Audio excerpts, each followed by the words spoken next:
again maybe late tonight? Tonight it's going to snow again. Okay. Yeah, it won't be a huge snow, but again, yeah, we'll put down more than what we already have on the ground. And it is bitterly cold this morning. We're watching temps drop as we start the day. We've got clearing skies too, so we'll reveal some sunshine here today. But the wind chills this morning, nice and low, below zero in some places. Another round of snow tonight, and then we're warming things up late in the week. 11 now McHenry, it's 14 Aurora, 19 Joliet, and 18 to northwest Indiana.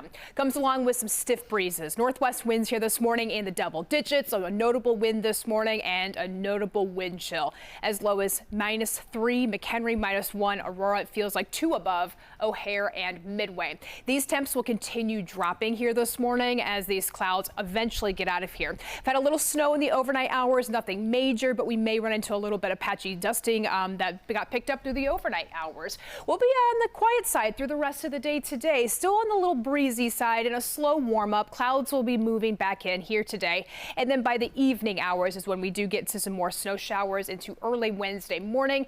Biggest threat will be for some slick travel, especially on those secondary roads, anything untreated, though it's not going to be a huge snow. Right now we're saying about a ½ inch to an inch, maybe upwards of 2 inches of snow will be done by the midday hours on Wednesday. And then a nice little recovery for midweek Wednesday.